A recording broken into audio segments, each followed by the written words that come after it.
Hello and welcome to the Flagstaff County Podcast. I'm your host, Cary Castagna, Communications Coordinator for Flagstaff County. Today I am joined by two very special guests, Noreen Metz of Flagstaff Victim Services and Jessica Docksteader, who was with us last week, program facilitator with the Family Resource Center in Killam, which is operated by the Parents for Fun in Flagstaff Society. Welcome, Noreen and Jessica. Thank you. We're happy to be here. Hello.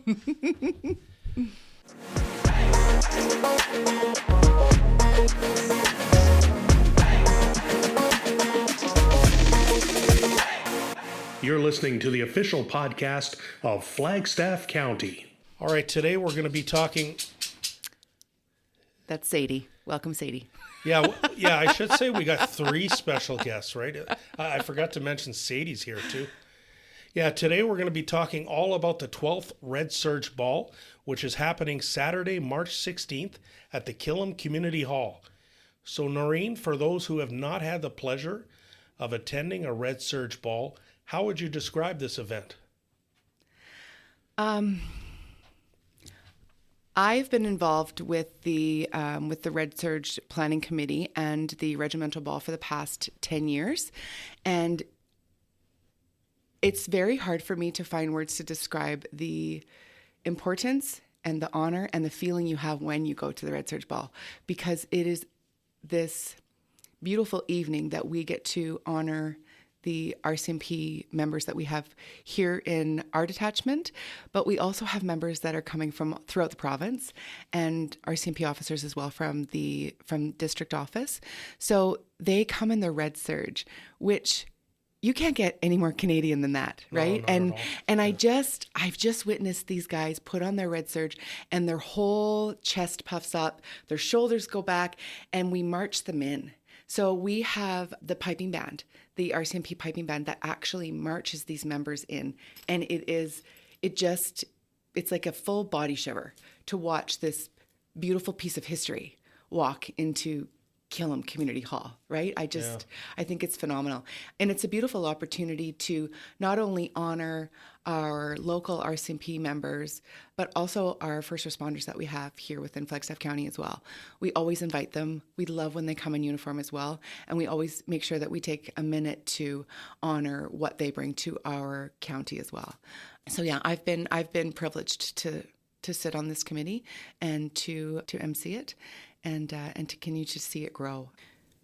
The first regimental ball started in 2010, and I was emailing back and forth between Lynn Jenkinson, who's still a very big part of the RCMP ball, and also Cheryl Hoban. And the cool part about it was that they had said that the price hasn't even increased in ticket sales since 2010, which I think is fantastic. Oh, yeah, that's amazing. So it's this beautiful fundraiser for Flagstaff Victim Services, and then whatever organization we choose to share the profits with. But it's also pretty amazing that we've had such wonderful community support since 2010 that we haven't even had to raise the prices. Wow. That's phenomenal to me. So, and this is the 12th one, so it happens every 2 years, which makes it that much more special, right? Yes. So, yeah. The math isn't working for me, but it started in 2010. It's every 2 years. Well, it has been every 2 years the last 5 that we've done. Five or six that we've done. Yeah, it was yearly when it first started in 2010. And then we went to every 2 years probably. What do you think, Jessica? Because Jessica's been involved with us for a really long time as well. I'm going to say probably around 18? Yeah. 2018. Probably. Yeah, something like that. Okay. Yeah. Yeah, do you know why it switched over to every 2 years? Or? I don't actually know. Yeah. No, I don't actually know. I feel that because it is only every 2 years as opposed to yearly, I feel like it adds the weight of importance. Yeah. It makes it more special. Yeah. I agree with that. Mm-hmm. And can you talk about kind of the purpose behind the Red Serge Ball? Is it obviously you kind of touched on this a little bit, to honor local law enforcement and in the area, right? Yes, absolutely. It is 100% to honor our first responders. Yeah. Yes. And then obviously the other component of it is that it's a big fundraiser for in this year for Flagstaff Victim Services and Parents for Fun in Flagstaff, which, as I said, operates the Family Resource Center in Killam. So is that a 50-50 split? Yes, it is. Yeah, yes, it is. Absolutely. So, Jessica, can you talk about how important this is to the Family Resource Center? Yeah, as a fundraiser. Yeah, Cary, we're super, super honored this year to be part of the event. Like Noreen said before, I also have been involved in victim services. Prior, I was an advocate for, I think, almost 4 years. So I have a big passion for this as well. And we were super lucky to be selected this year. So all of the funds that we receive from the event will go straight into our operating budget and again go to helping service our families, running our facility, and all that jazz that we talked about last week. Just really supporting servicing the families in our area on their parenting journey. And have you had a chance to go to a Red Serge Ball? Yeah, I've been to a few, had some really good times. Like Noreen said, it's a really, really great way to honor those that serve us and support us. They have an amazing silent auction. Mm-hmm. We really work on collecting from all our local businesses and organizations, farmers, anybody who wants to support the event. We're working on collecting items for that. We do a live auction, so we're hoping to get some exciting items for that.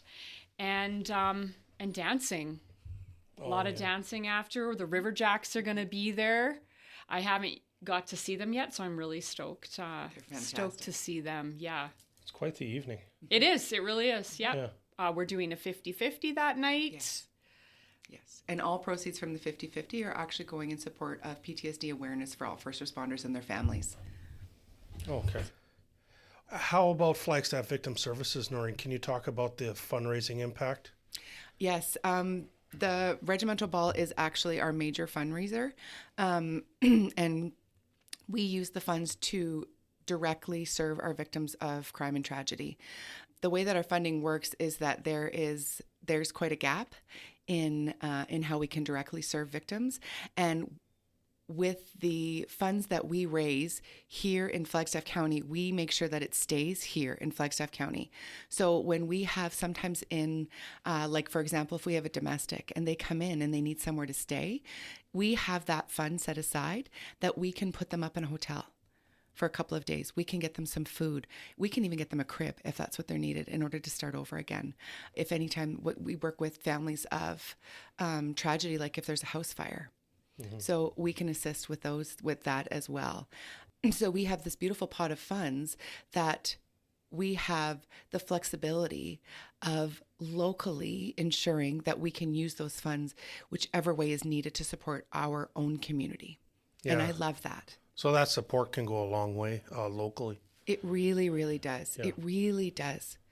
I just want to point out, Cary, again, that all these partnerships, they're all based in our community. It's community ran, right? I mean, yes, we have funds. Victim Services has funds, government funding that runs a program. But these events that we run in collecting these fundraising dollars, it's really based on our community and how it's supported. So the more the community supports it, the more we can service locally, like Noreen said, right? So I think that's why it's so important to continue to do these local fundraisers, and our community gets behind all the organizations that are involved.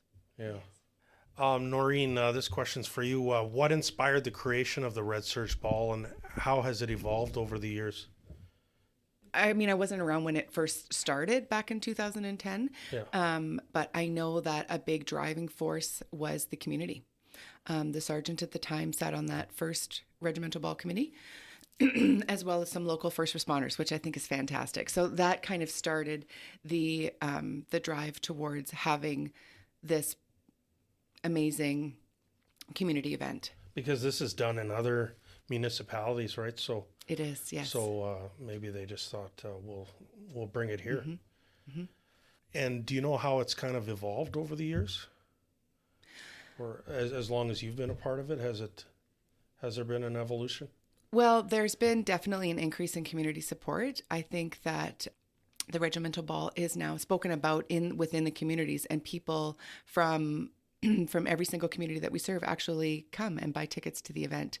The involvement of it, there's so much of a part of the regimental ball that stays consistently the same, which is the testament to the RCMP organization in itself, because there is this beautiful process of how the evening goes and how the members are marched in and who gives the toast to the now king and which member in the RCMP detachment does this.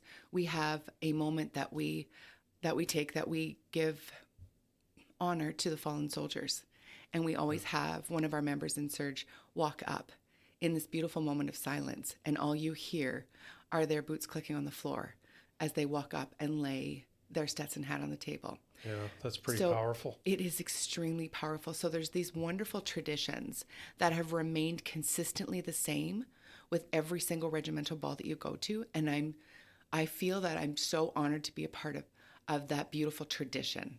Yeah. So the involvement has happened in the amount of community support we've received, and the numbers of attendance seem to be either consistent or actually improving every time we do it. But the tradition has remained consistently the same. Well, that's good to hear. Mm-hmm. Can you share some memorable moments or highlights from previous Red Serge balls? Anything that stands out in your mind? Or memorable moments. Do you have one? I love that. I don't know if it's a memorable moment, but the balls that I have been to, you really see the members enjoying themselves. So they have a reputation within the community, right? And we see them a certain way as law officers and the people that protect us. But this event, you see them enjoying themselves. You see them as human beings, because that's what they are. And I don't know if that's a memorable moment, but I just remember for me looking at them, and you kind of see them as in a different light, I guess, right? No, that's a good impression, though. Yeah. Yeah. And I also think when you talk about how it's grown, like Noreen said about the community support, like I've seen some amazing items. Yes. To purchase at these events, really unique things that people are willing to give or donate, maybe build. And I know we have some really fun things happening this year. I think we're going to do a little bit of sharing about some of the items. Noreen's pointing to me, so I guess that falls on me. But yeah, just to get the word out and really see what you might get when you come to this year's event. I was going to speak about the tickets. So we're doing tickets sales online this year. Through Eventbrite, which works really, really well. Parents for Fun in Flagstaff has used that several times. So the links are all over social media. You can contact anybody that might be involved if you want the link. I think we're sitting around 150 tickets sold to date. We're really hoping to hit the 250 mark. I know there's a lot of last minute people. Maybe you're still trying to see what's happening in your life, and that's fine. I was going to ask you how ticket sales were going. So really is good. That's pretty good then, eh? It is. For this, for halfway through February. Yeah. And like I said, a lot of people are waiting kind of to see how their life shakes down maybe in the next couple of weeks. But we are really hoping to hit the 250 mark. I think we'll do it, Noreen. I think we will. Yeah. And we're going to do some, like I said, some promo stuff online to try and make sure people are aware it's happening, because I know sometimes there's a lot going on in people's lives, and sometimes we're just not sure what's going on outside of that. So, and 150, is that on pace compared to past years? I would have no idea. You think it's more than ahead of time? Yeah, more than ahead of time. Oh, it's more than, yeah. I think the really amazing thing about when we're talking about ticket sales too is that the RCMP members buy tickets as well. They're not gifted tickets. They are in full support of the fundraisers within our community as well, and they buy their tickets too. Oh, okay. So they buy it for themselves and for their spouse. Oh. Mm-hmm. And they haven't purchased theirs yet, so I think that there's probably another 50 tickets right there. Yeah. Jessica? And we also know that we have some past members returning. So I think that's always really exciting to have them come back. I think it just shows how much they loved our community and loved the detachment here and made connections in the community while they were here. So that's very myself, cool. I'm actually excited to see a lot of them. Yes. So. Oh, very cool. I think too, like the most beautiful part about the members that come here is a lot of the time this is their very first posting. So we get these RCMP officers that are right at a depot, are usually top of their class. People don't really realize that because out here in Flagstaff County, because we're rural, these guys need to be able to think on their feet, think quick, act independently. And normally in the bigger centers, they might not rank as high in depot as they actually do for here for us, because in the bigger centers, they're surrounded by other members. So there's always someone there and readily available. Whereas here, we have the cream of the crop. Wow, that I didn't know that. Yes, because they have to be able to work independently. So they have to be top of their class. Yeah, that makes sense. And the members that come here start their families here. They start their lives here. They start marriages here. They fall in love here. They have babies here. Yeah. And so when the connection that they have with our county is huge, it's huge. It's where most of their stories start. Not only their careers, but their stories start here with us. Yeah. And that's an honor to be part of that. Oh, yeah. So Jessica really hit the nail on the head when she said it's beautiful to watch these members that night let their hair down, really mingle with the community. And it is such a great opportunity for the community to approach them and recognize them as human beings, and that this is their home. Yeah. This is their home. This is where their babies are born. And seeing them mingle, like, it really is cool. So it's really funny. The evolution of the night, how it starts, is the members are usually, we seat them together so that we can honor them. We can, we can do the ceremony. Everything happens. And then as soon as the official ceremonies are over and the party starts, you just see these chairs break away, and the intermingling of the force along with the community is just fantastic. Oh, that's awesome. It really is amazing. You see them kind of scattered. That, yeah, you see them scattered at these tables throughout the night, and everybody's up dancing and having fun. And the Red Serge comes off, and they usually are walking around with their, like, they've got a white shirt and suspenders on with it. Like, it's such a great opportunity to just kind of hang out with them and form some connections. Cool. Yeah. So, Noreen, I was going to ask you, how is the planning going so far for the ball? And can you discuss the planning and coordination involved in organizing such a huge event? We have an amazing committee. We put it out and asked for members of the community to step up and ask if they wanted to sit on our committee with us. And we filled it immediately. Oh, yeah. So, like, my co-MC with me is going to be Dean Bearcloth. And he's got a beautiful connection to Victim Services as well. Right away, when we asked for community members and community organizations to write in letters, Jessica right away was on board, and she wrote a letter. Her letter was in almost immediately. Like she mentioned, she's been one of our past volunteers as our Victim Services advocate, which we know is such a huge role within our community. And so she not only wrote in the letter, and she sits on our committee as well. So that, and has huge insight, because Jess has done a lot of events for the community. So she's been a godsend. And then we have about 4 or 5 other community members that are still sitting on our committee. So that's fantastic. Oh, yeah. Very cool. Mm-hmm. So we've got 100 tickets left to sell. What would you tell those who don't have a ticket yet? Get one. Or get 5. So you can purchase a table. So we've got a couple different options of how you can support Flagstaff Victim Services and Parents for Fun in Flagstaff. So you can go, definitely, like Jessica was saying about the Eventbrite. If you're having any problems or anything, please contact us at Victim Services, and we'll walk you through it. No problem. So you can buy tickets that way. You can purchase a table. If you have 8 people, there's 8 people to a table. Please purchase a table, and then you know that that you're all together, and you can just enjoy the night that way.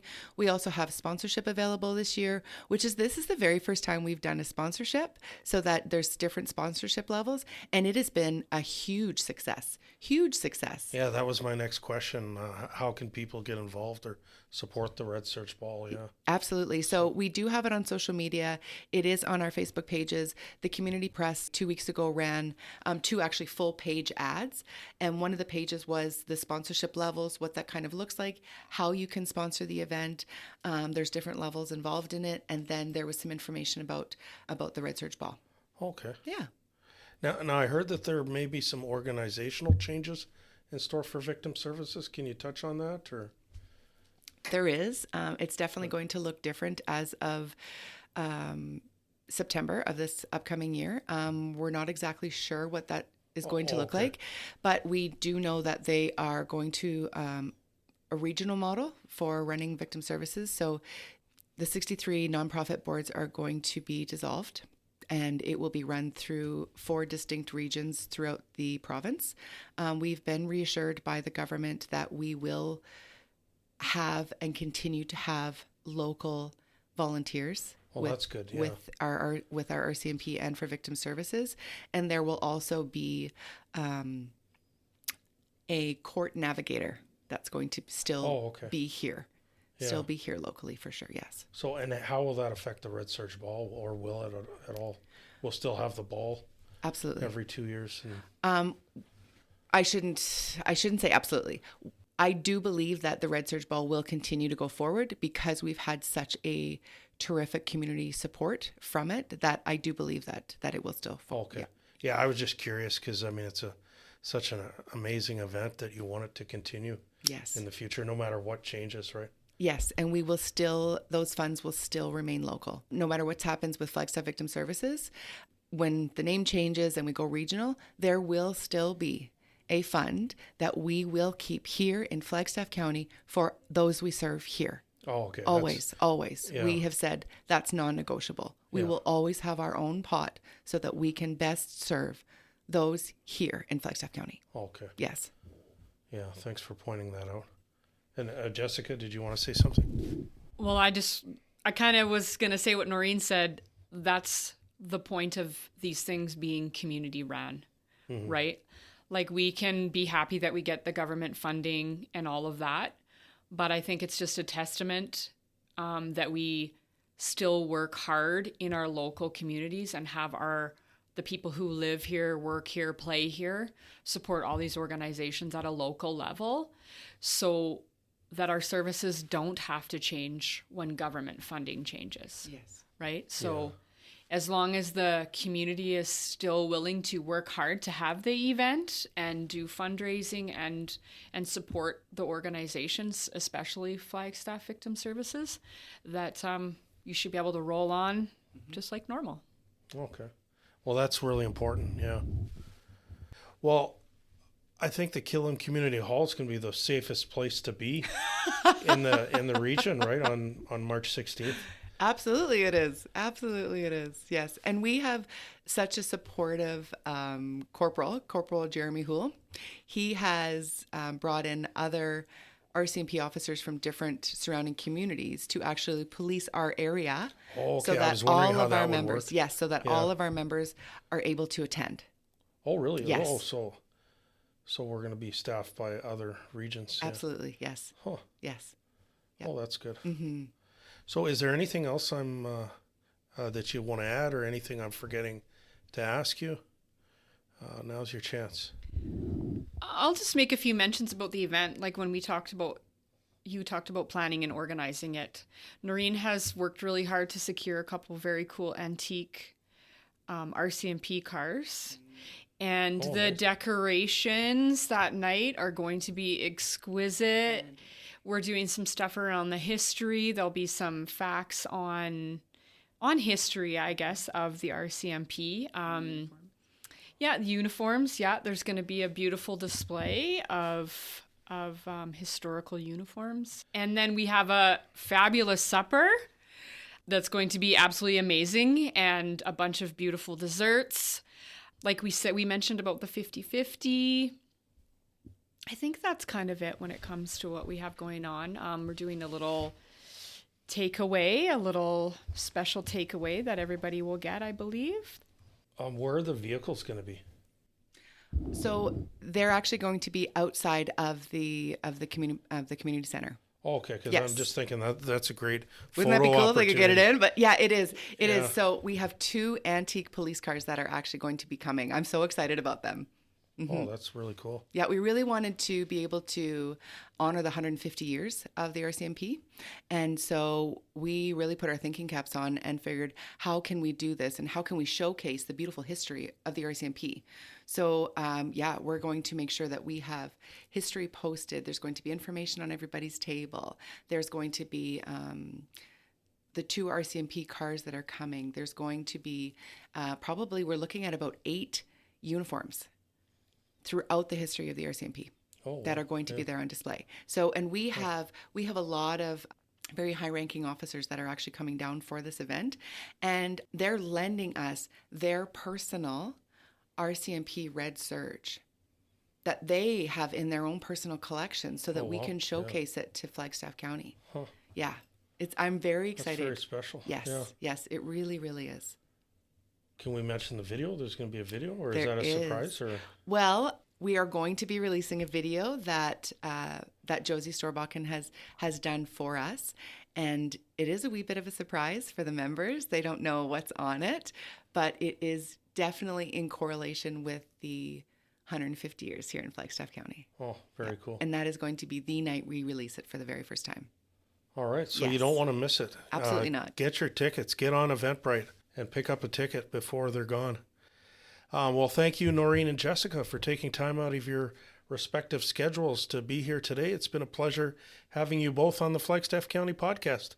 Cary, we are so blessed and honored that you asked us to come and do this. We think that this is a beautiful way to not only promote what both of our organizations do, but just to promote Flagstaff County as well. So we're very, very glad to be here. So thank you for inviting us. Yeah, it's been my pleasure.